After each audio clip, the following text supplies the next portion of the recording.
Independence Day has been a national holiday in Pakistan since 1947, when Pakistan became an independent nation of more than 70 million.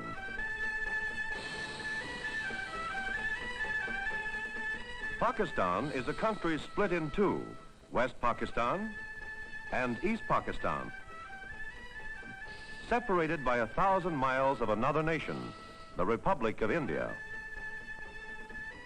The people of West Pakistan and the people of East Pakistan speak different languages, live in different climates, eat different foods, but they pray to God in the same way. Most of them are Muslims.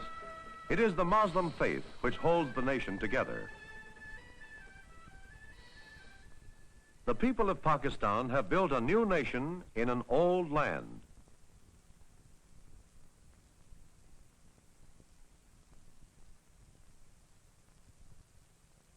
Most of them do their work in simple ways, using simple tools, or no tools at all, whether craftsmen, housewives, or farmers.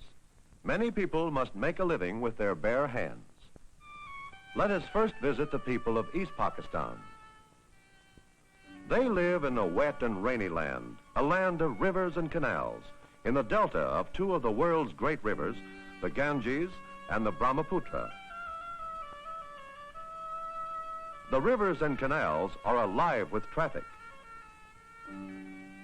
They are important highways in East Pakistan.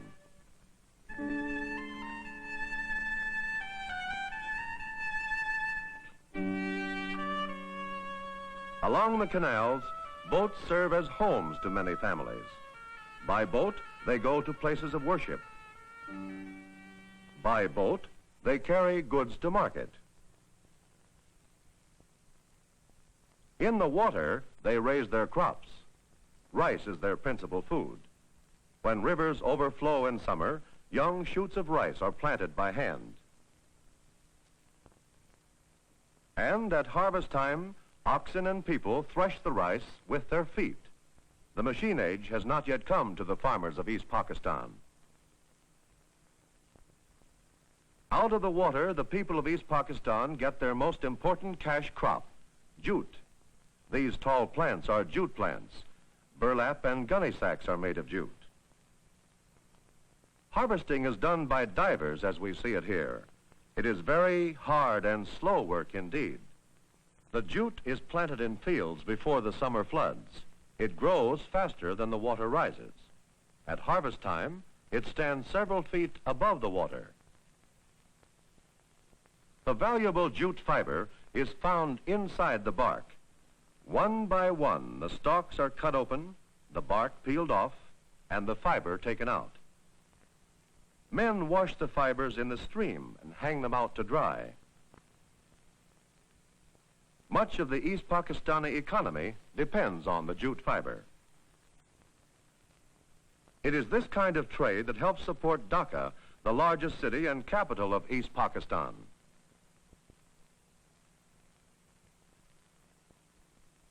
A 1,000 miles west from rainy, wet East Pakistan lies West Pakistan. One part of West Pakistan is called the Punjab.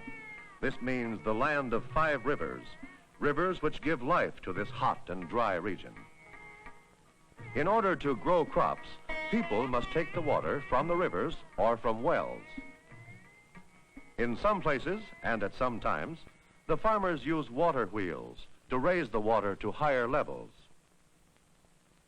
Here again, all the irrigation work and the farm work is done in a simple way by man and beast.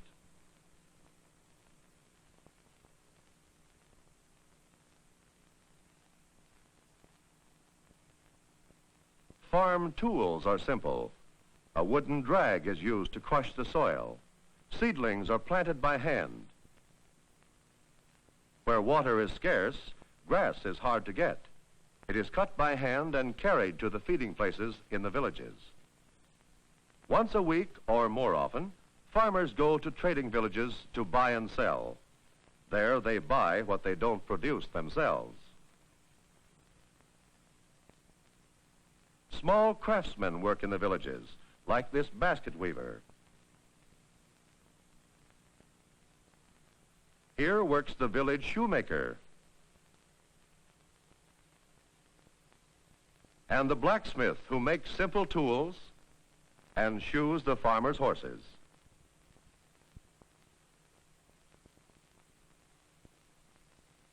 Because water is scarce, laundry is brought to the river villages to be washed by the dhobi, the laundryman.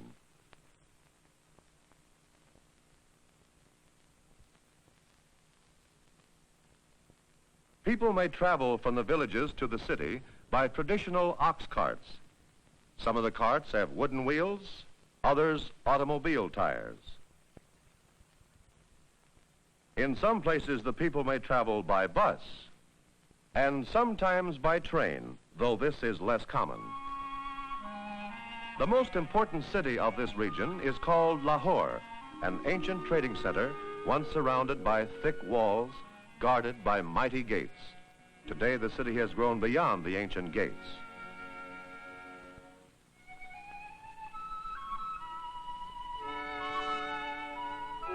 Pakistan's most beautiful mosque is in Lahore, and many pilgrims come here to worship.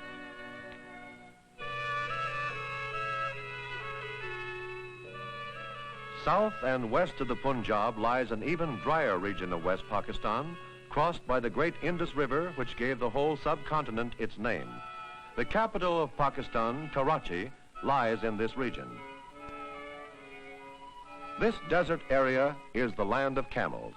Camel caravans travel for many miles across the desert to the big marketplaces. They may stop at small oases like this one for food and water. Camel drivers usually eat in the open next to their animals. An oasis is also a place of simple farming. Where there is enough water, peasants cultivate the desert soil and irrigate it.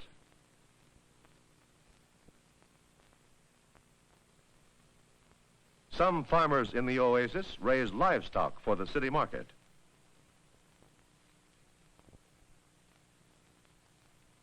Cows are kept in the village near the wells, and their milk is sold in the big city of Karachi.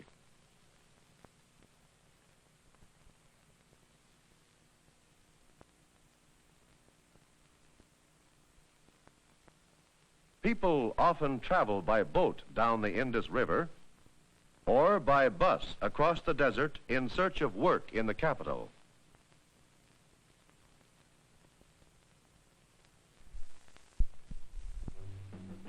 Karachi is the capital of Pakistan, situated on the coast a short distance from the mouth of the Indus River. In some ways, Karachi is a modern city. It has several bright new buildings that do not seem to belong to this old land. The camel and the bicycle fight their way through the narrow, crowded streets of the capital. The camel is a beast of burden in Karachi.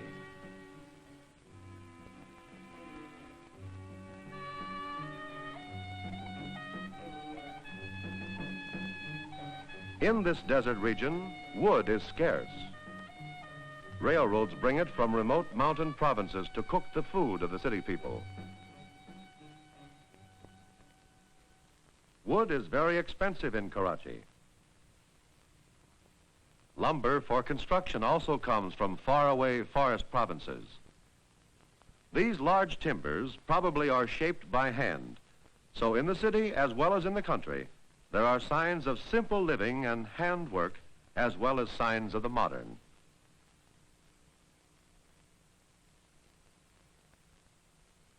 These are bales of cotton. Cotton is the most important cash crop of West Pakistan. It grows in irrigated fields of the Punjab and along the Indus River. Karachi is the gateway to West Pakistan. Goods from all over the world pass through its busy harbor, and Pakistan's exports pass through it to other countries. Small ships bring bamboo from Malaya and India. Bamboo sticks are a popular and cheap building material for the poor.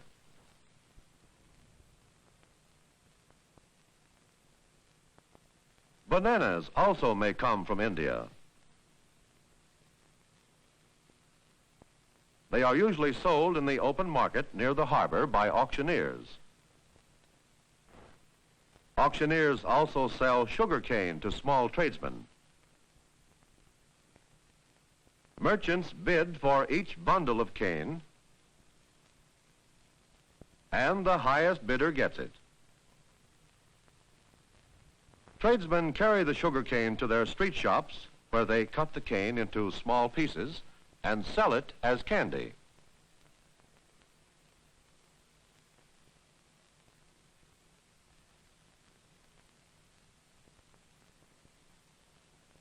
The marketplace is the center of life in the city.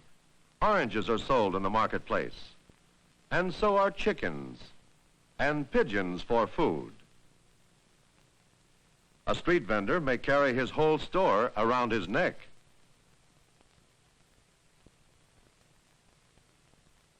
The baker prepares chapati in the streets.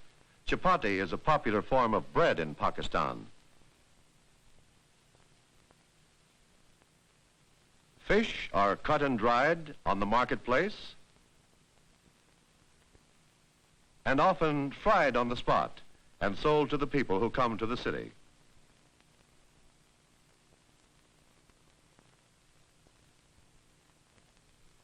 In the city, as well as in the village, work is often done by simple means. Everywhere, people do much of the work by hand. But Pakistan is changing.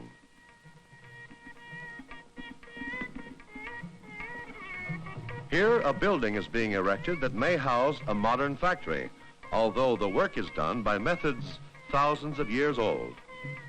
Cement is carried to the roof over a living stairway. From hand to hand go the baskets filled with cement to carriers on the top floor.